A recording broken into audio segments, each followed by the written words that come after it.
But here's what they knew. As soon as that music came on, you knew what it was.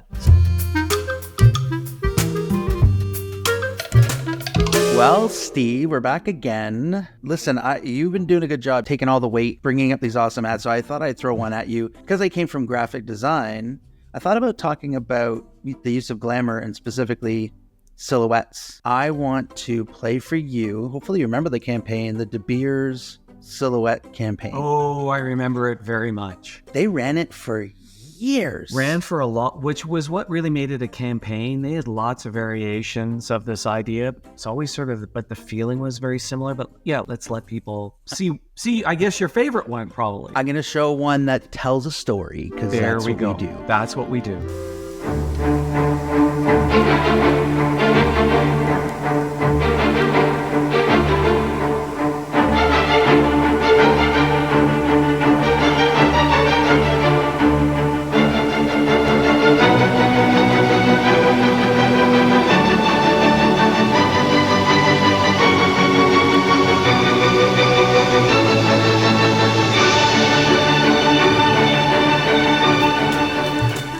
Right? A story. Yeah. So good. And you think about, what was it, 30 seconds? That was a 30-second ad? Yeah. So in 30 seconds, tells the entire story. Like, I love the use of silhouettes because, as we know, silhouettes talk about, future possibilities. So it's this projection into the future. Because the details are left out, we can insert ourselves in. Like, that's our story. That's our, like, right? if you've been married for any length of time, that's your story. That's it. Yeah, 100%. I think if I was to complain, really be super picky, because, I mean, this is a brilliant campaign. It ran for a very, very long time. And I know what they did because they carried this through with the campaign. Man, you could have told that same story with the same silhouettes without telling the next thing. They could have dropped in a couple of extra levels of story with taking out the words and just allowing you to get all the way through to where all they had to do is sell the last point, which was the 25th. Yeah, I see that. The thing I do like, and they had one ad that they had a couple ads where they deviated from this, where they had a narrator, and the narrator is not as good. And they told several different stories. They had anniversary. They had ones where it was just a gift. They had engagement, where you saw them dating, like that's meeting, date, like in a 30-second ads, flirt, date, engagement. Engage, yes. Right, like just beautiful. And there's even a few where they played with the pacing of the music, like where especially in the engagement ones, when the ring is presented, the pace of the music and the volume of the music would go up, so you'd actually feel this excitement of the moment. Like, they're just very, very, very simple, very powerful, very glamorous ad. And I again champion customers or companies who are willing to get an ad go 24 seconds before they mention who they are and what they do. Yeah. Like, I have to really say that it's probably one of my favorite things, especially in a television commercial where they're being drawn through, and then all of a sudden you're like, oh yeah, these guys, they know who I am. The person who's thinking about getting engaged immediately goes, oh man, you know exactly what I'm feeling in the moment. The person who's going through the birthday gift buying, or the Christmas gift buying moment, they've picked the right piece of jewelry for that, and they hit you where I am that.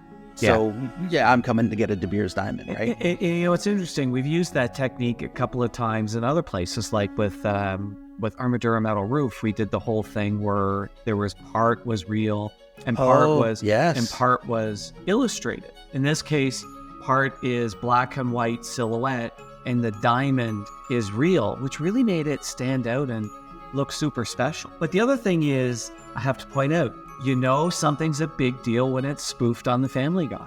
Oh, you are going to go there. I wasn't sure. So the Family Guy in one of their episodes, in like year 2 or something like that, people can go and find it. They did a spoof of that. You got to go if you're a Family Guy, I'm not going to spoil it.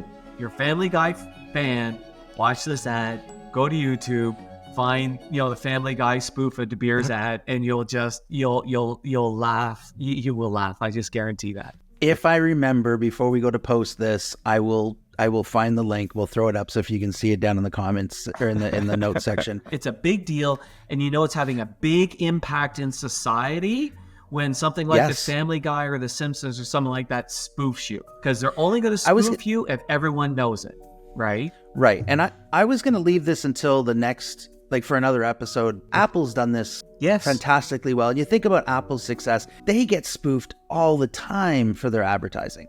Yes. It's constantly being copied. I mean, so much so that, I mean, the 1984 ad, which was heavily influenced with silhouette and shadow and light, and it became a Lego set. That's right, it did. If you do something really well, and you do it for, I mean, guys, capitalizing on a multi-year, and I mean almost a decade-long campaign where multiple iterations go through, you know you've got something that makes perfect sense. Power of the silhouette is all about being able to have future possibilities and to allow yourself to see yourself in that moment. Yes. In that feeling, in that adventure, whatever's happening. Yeah, it's very and yeah, it's incredible. Yeah, it's very aspirational. Aspirational. But you raised one other thing. The beers had the guts on to show the punchline, the logo, whatever you want to call it, at the end. And they did that very consistently. But here's what they knew. As soon as that music came on, you knew what it was. Yeah. But if you think about it, there's very few companies have the guts to do it. And one of them, you referred to it already, is Apple. Apple never leads with the Apple logo. Ever. It's always at the end.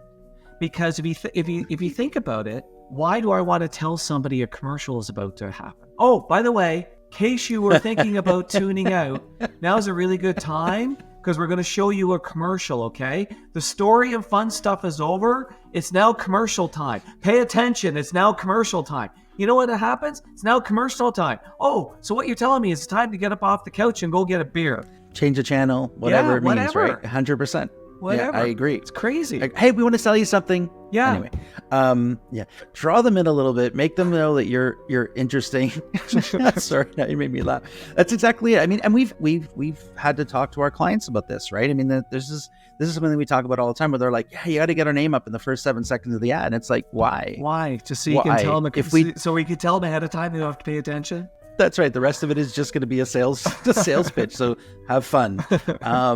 There's not enough in today's day and age. There's not enough really good storytelling, and I think the beers is just this really good example where they, again, I have to almost a full decade they ran this campaign, and for it to go that long, it worked. Yeah. And then the other thing that I think you mentioned to me, again, you're much more researched than I am on brands, but they also took this style of advertising that worked in North America and then took it all the way over to Japan.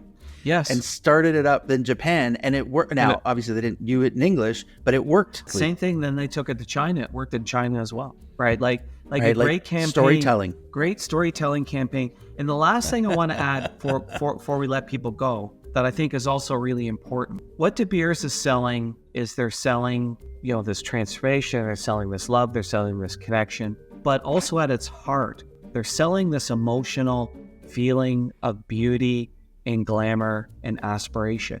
And those ads feel that way. And far too often, if your job is convenience, the ad should feel convenient. If what you're selling is fun, the ad should feel as fun. What you're selling is glamorous and beautiful and aspirational. It should feel glamorous and beautiful and aspirational. And they nailed that. Very well said. Yeah. Start with the emotion. What is the emotion? Build on the emotion. Build on the emotion and make people feel it, like right down into their toes. Yeah, no, very, very well said. Well, listen, I thank you for letting me, influence you this time. But this was a campaign that, I mean, I was in high school when this campaign was out. Yeah. And I can't believe how well it did and how well it stuck in my brain. Beautiful campaign. They should never have stopped. They could have just kept running that baby. So awesome. All right. Well, I appreciate you. And guys, remember, if you like us, let us know, put a comment in there, subscribe to the channel. We're going to try and do this every week. And we'll be back to see you really soon. All right. Thanks, everyone.